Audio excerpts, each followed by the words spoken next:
Berdasarkan surat edaran kampus telah ditetapkan mulai tanggal 16 Maret 2020 perkuliahan dilakukan secara online dan kegiatan kemahasiswaan yang melibatkan banyak orang kini mulai ditunda atau dijadwal ulang. Semua itu dilakukan oleh Universitas Muhammadiyah Purworejo agar terhindar dari penyakit COVID-19. Ikuti perbincangan saya bersama dosen, mahasiswa, dan rektor Universitas Muhammadiyah Purworejo dalam GSS News.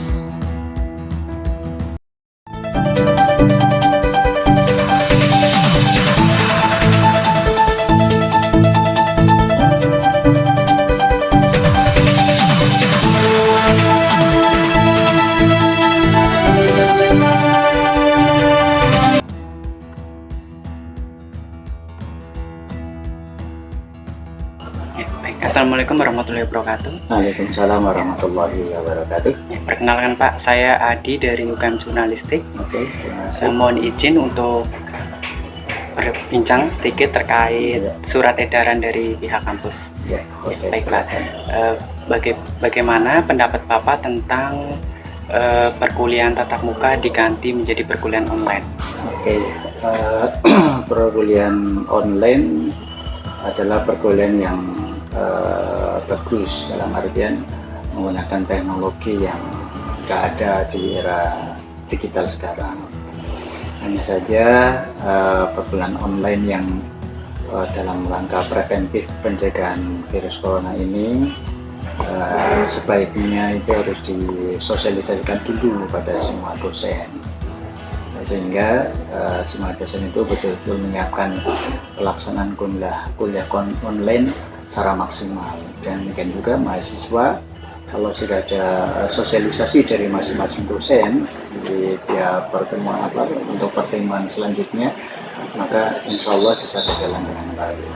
Karena itu sebelum pelaksanaan kuliah online sebaiknya semua dosen itu mendapatkan sosialisasi dari kampus, kemudian dosen masing-masing dosen kemudian mensosialisasikan pada para mahasiswanya. Setelah terjadi sosialisasi baik dari pihak dosen ataupun pihak kampus, maka boleh selanjutnya adalah pelaksanaan kuliah online dalam rangka preventif penularan virus corona, khususnya di Kabupaten Purworejo ini dan khususnya di kampus Universitas Muhammadiyah Purworejo.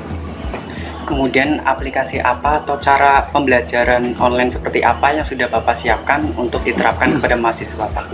Ya, karena ini saya mensikapi karena belum ada sosialisasi secara serius dari kampus, maka saya menginisiasi sendiri dengan mengkoordinasikan dengan semua mahasiswa semua mahasiswa di kelas saya itu memiliki istilahnya itu soft file buku yang dipakai untuk ke mata kuliah English Morphology, maka saya bisa koordinasi dengan mereka lewat smartphone. Kemudian saya koordinasikan mereka untuk membuka soft file e-booknya, e-book English Morphology. Kemudian saya memberikan peluang pada para mahasiswa untuk berdiskusi, kemudian kalau ada pertanyaan kemudian saya persilahkan pada para mahasiswa melalui smartphone yang sudah dimiliki oleh masing-masing mahasiswa kepada saya. Itu yang saya lakukan untuk mengantisipasi atau untuk melaksanakan kuliah online yang sebaiknya harusnya disosialisasikan dulu dengan aplikasi yang lebih bagus dan lebih applicable pada semua para mahasiswa. Apalagi kalau semua aplikasinya itu dilaksanakan dengan aplikasi yang istilahnya memadai, maka saya yakin mahasiswa akan menikmati kuliah secara online walaupun sebenarnya hanya untuk preventif penularan virus corona ini. Baik Pak, kira-kira jangka waktu yang diberikan oleh mahasiswa untuk perkuliahan online sampai kapan Pak? Ya, sesuai dengan edaran dari universitas, maka kuliah non tatap muka ini kami laksanakan paling tidak 2 minggu sekarang dan minggu yang akan datang. Setelah itu maka kami akan kembali ke kuliah tatap muka. Nah, setelah itu sebaiknya harus dievaluasi universitas mengevaluasi karena jangan hanya menggunakan kuliah model online itu hanya untuk preventif, karena ada fenomena preventif oleh universitas secara berkelanjutan dengan isinya schedule atau pengaturan yang lebih bagus. Karena bagaimanapun juga kuliah tatap muka itu tidak bisa kita abaikan, apalagi misalnya dikurangi frekuensinya ataupun apalagi ditiadakan. Kalau saya kuliah tatap muka itu sangat live, sangat edukatif, karena selain penyampaian materi, diskusi tentang knowledge, tapi juga diskusi tentang attitude, politeness, sikap, bagaimana mahasiswa harus berwawasan ke depan. Itu tidak bisa misalnya ditransfer dengan model online, itu harus melalui attitude yang langsung berhadapan dengan dosen sebagai pengampu mata kuliah di kelas. Baik Pak, kemudian mahasiswa sementara 2 minggu istilahnya di rumah, kemudian apakah dosen tetap beraktivitas di kampus seperti biasa? Kalau saya secara pribadi, saya komitmen untuk selalu hadir di kampus, karena kehadiran saya di kampus tidak semata-mata hanya mengajar, tapi saya harus banyak menyiapkan materi untuk artikel, menulis materi untuk pengabdian. Jadi saya hadir di kampus tidak hanya semata-mata untuk ngajar, tidak hanya semata-mata untuk transfer knowledge, tapi juga untuk menyiapkan tridharma yang lain, dharma penelitian, pengabdian. Itu harus disiapkan oleh masing-masing dosen sebaiknya begitu. Jadi kalau walaupun isinya ini masa reses, masa tidak tatap muka, saya pun secara komitmen selalu hadir di kampus ini, di ruang saya khususnya, untuk melakukan aktivitas saya, khususnya aktivitas menulis, dan juga koordinasi dengan mahasiswa saya secara online atau menggunakan smartphone, sehingga untuk mengecek ataupun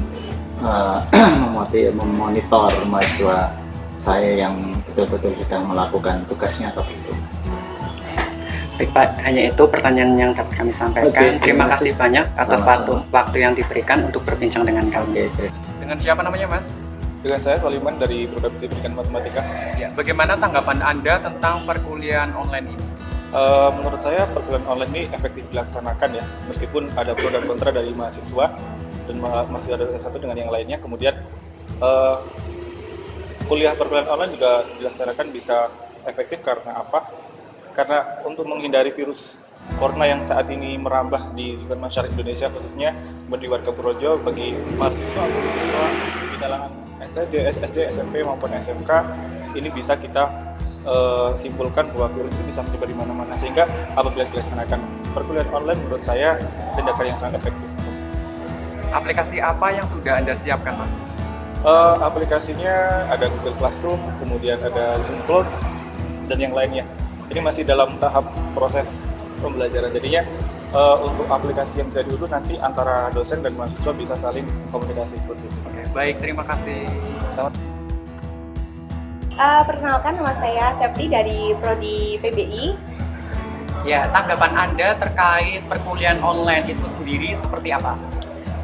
Saya rasa perkuliahan online yang sekarang dijalani, saya rasa kurang efektif karena kita tidak secara langsung berkomunikasi dengan dosen, dan mungkin sebagai mahasiswa banyak hal yang perlu ditanyakan, tapi masih kurang efektif kalau menurut saya. Oke, kemudian aplikasi apa Mbak yang sudah Anda siapkan? Saya sudah menyiapkan aplikasi Google Classroom untuk membantu perkuliahan yang juga disarankan oleh dosen saya, dan saya rasa itu pun kurang memadai dibandingkan perkuliahan bertatap muka langsung di dalam kelas. Jadi lebih nyaman tatap muka atau kuliah online? Saya rasa lebih nyaman tatap muka langsung di dalam kelas. Jadi kalau ada pertanyaan yang semisal kurang jelas atau materi yang kurang jelas, bisa ditanyakan langsung kepada dosen yang bersangkutan. Baik Pak, untuk keputusan dari surat edaran tersebut apa saja Pak yang menjadi bahan pertimbangan? Ya, beberapa hari terakhir ini intensitas penyebaran virus corona semakin luas, tidak terkecuali di Indonesia. Oleh karena itulah, sebagai lembaga pendidikan yang di sini kumpul banyak orang juga harus merespon kondisi eksternal yang semacam ini. Oleh karena itulah kami membuat surat edaran bagaimana mensikapi virus corona tersebut. Kemudian terkait pembelajaran secara online, apakah semua dosen sudah siap dengan aplikasi tersebut? Beberapa dosen saya lihat sudah mempraktekkan model pembelajaran secara online ini sebelum pembelajaran online malah diselenggarakan karena kondisi COVID-19 ini. Adapun teman-teman dosen yang lain yang mungkin belum akrab, akan kami sediakan tim asistensi untuk pengembangan pembelajaran ini. Minggu-minggu ini kita manfaatkan untuk konsolidasi, menyerap aspirasi dosen dan juga mahasiswa terkait model pembelajaran online ini. Berarti ada pelatihan tersendiri gitu? Universitas menyediakan atau memfasilitasi itu. Prodi-prodi boleh menyampaikan usulan secara kolektif untuk pelaksanaan kegiatan pelatihan, juga boleh secara individual dosen memanfaatkan fasilitasi dari universitas pada beberapa orang yang sudah kita tunjuk untuk memberikan pelayanan bagi pengembangan pembelajaran online. Jadi ini kan gunanya untuk istilahnya mengantisipasi dari virus COVID-19. Kemudian bagaimana tanggapan Bapak atau tindakan Bapak selanjutnya bagi dosen yang masih menggunakan pembelajaran tatap muka tidak menggunakan sistem online? Kita serukan pembelajaran online dioptimalkan. Namun demikian, kalau sekiranya dosen menganggap atau menilai pembelajaran secara tatap muka bisa berjalan dengan aman dan lancar, kita juga tidak mempersoalkan. Kemudian ada dampak tersendiri untuk Universitas Muhammadiyah Purworejo atau terkait PMB misal menerima mahasiswa baru. Apakah dalam penerimaannya menggunakan sistem online juga atau seperti biasa mahasiswa baru datang untuk mendaftar atau pendaftaran sejak awal bisa dilakukan secara online. Namun demikian tes itu dilaksanakan di universitas. Oleh karena itu, bagi mahasiswa, calon mahasiswa baru juga harus datang ke universitas. Oleh karena itu, administrasi tetap berjalan sebagaimana biasa dan kewajiban dosen untuk datang di kampus juga dilaksanakan sebagaimana biasa. Perlunya saling bersinergi antara mahasiswa dan dosen agar pembelajaran secara online dapat berjalan secara optimal. Selain itu, kita juga perlu menjaga kesehatan diri dari lingkungan sekitar agar terhindar dari penyakit virus COVID-19. Saya Adiamin Gunawan beserta tim redaksi dan kameramen dari Purworejo GSS News melaporkan.